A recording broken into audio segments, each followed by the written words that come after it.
When you have the director of Gundam, the Mushoku Tensei author, multiple mangaka, and thousands upon thousands of Japanese citizens within Japan, Japanese otakus, calling out what you said, you know it's pretty bad. So what is going on here? What happened for those that are unaware of the situation?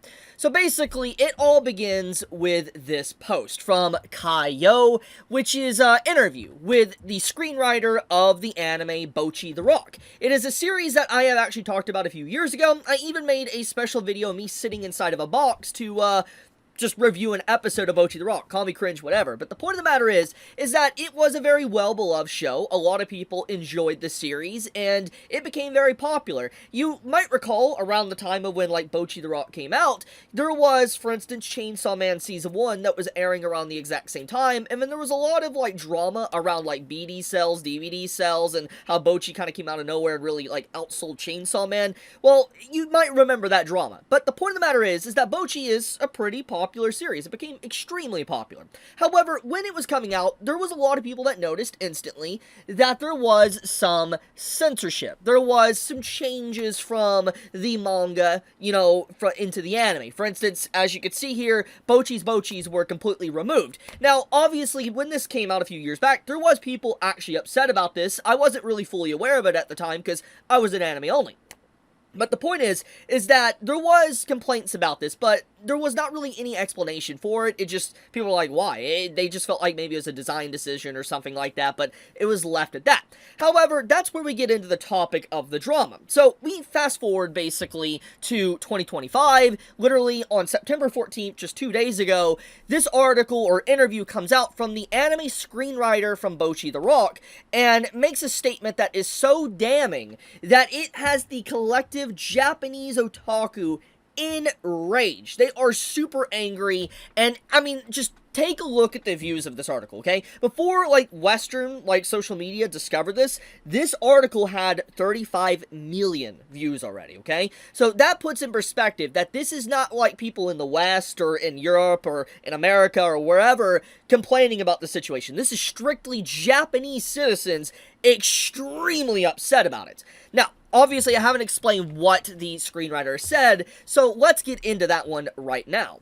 So when the West became aware of the situation, it was thanks to this Japanese politician that became aware of everything, and basically he outlined this article that Japan was having, you know, some issues with what was said in this interview, a comment from the anime screenwriter of Bocchi the Rock that they excluded some of the original expressions as noise. I wonder how the original creator feels about that. Personally, the usage of terms like sexual consumption and sexual exploitation also feels quite off to me. So basically, within this article for the screenwriter that did the interview, she outlines and straight up says that drawings are exploitative, that drawings can hurt people, can hurt kids, hurt women, etc. And soon as I heard these lines just alone, instantly, I thought about what, like, is going on in the West. There is an active amount of people that assume fiction affects reality and can't separate fiction from reality, and there's a lot of people that think, like, fictional characters are real or something. Like, people think that, like, you're a PDF if you like Marin or talk about Marin from My Dress Up Darling.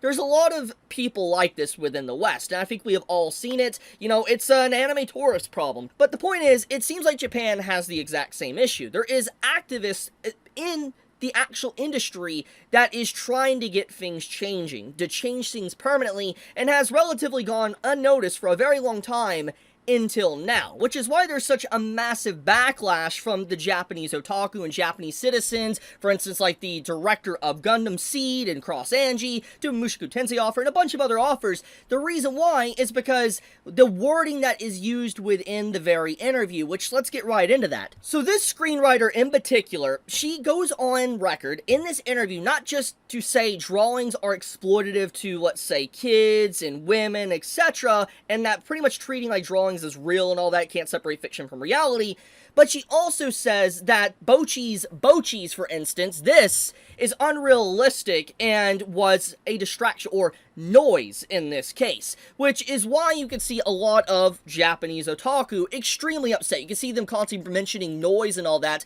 because of the wording, and this comes straight from the screenwriter's own mouth, that basically, you know, she looked at the original content of the offer from Bocchi the Rock, and was like, this is noise, this shouldn't exist, let's remove it, it's exploitative. And here's the thing, a lot of people within the comments and talking about the situation in Japan, they said one thing. They said that they understand broadcasting restrictions. Broadcasting restrictions happen where some things do get censored to change to be able to air on TV. That's just the government law. But in this case, what happened to Bocchi the Rock, especially now with this that's come out, it wasn't thanks to broadcasting regulations. It was an activist within the creation of Bocchi the Rock that took advantage of their power and basically did their own ideology. They forced their ideology and what they wanted in it to exist or not. And I want to state this as well. Within the interview that came out, the reason why she even decided to remove that content, for instance, like Bocchi even having like a chest, is because she wanted her kid to be able to watch it. And here's the thing. I'm going to just straight up say, Bocchi the Rock is not meant for kids. It's not. It's not. It's a seinen. It is. Chibi and editing, correct me if I'm wrong. Put a picture on screen, show what demographic or whatever it's for if I'm wrong. If there is none, then obviously I said the right thing. But the point is that Bocchi the Rock is not for kids, okay? It's very clear, and the author has also retweeted even like lolly art, for instance, for those that are completely unaware.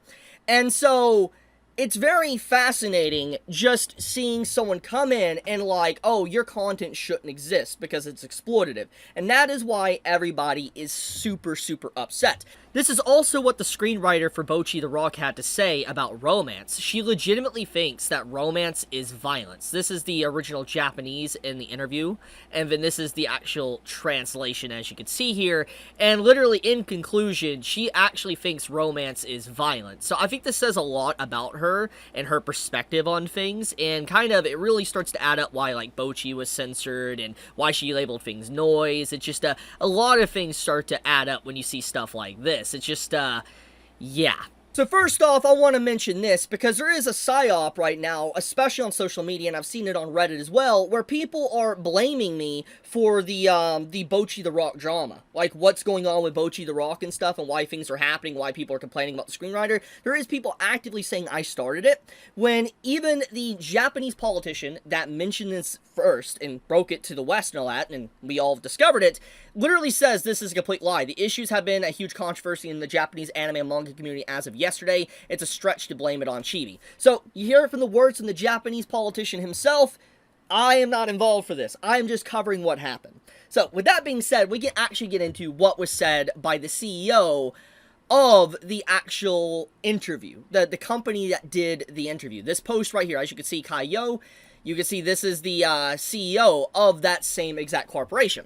So the CEO of Kaiyo, the one that did the interview with the screenwriter, this is what they said publicly on social media. And upon, like, I'm assuming a few minutes to hours, the CEO swiftly deleted this tweet and this tweet. They deleted both tweets because of the backlash that they were starting to receive. People obviously took screenshots very early on, but you can see literally very early on when this was posted, he was already getting ratioed out the yin-yang. It was not good for him, so to speak. And if you take a look at the dialogue of what the CEO is saying, and once again, this is a Japanese CEO within Japan, okay? This isn't someone in America or in Europe or UK or whatever. This is a Japanese resident, from my understanding, with a Japanese company.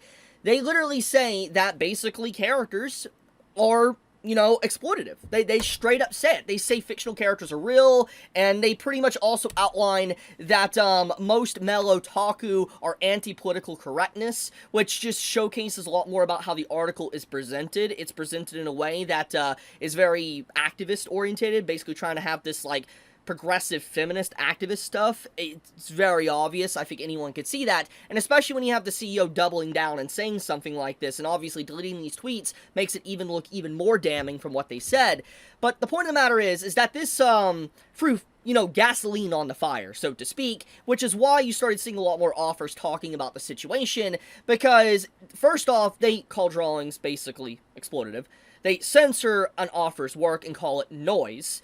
Then you have the CEO of this interview basically double down and pretty much say the very thing to basically say what we all were thought. For instance, wanting to censor things or things shouldn't belong in certain anime because it's icky or uncomfortable content. But the one thing to really add on to this is that then they try to add in political stuff to this situation. They try to make it political to where, like, you know, all mellow otaku within Japan are anti-political correctness, basically straight up saying in speak Republicans or conservatives, right-leaning, whatever type of, you know, way you want to say it, and pretty much saying that everybody that's against this article right now is from this certain political group. It's clear as day what's going on here, and it's actually shocking to see some of the things we've seen in the West taking place in Japan. But I'm very happy that a lot of Japanese residents and citizens and fans and directors, animators and stuff are not happy with this at all.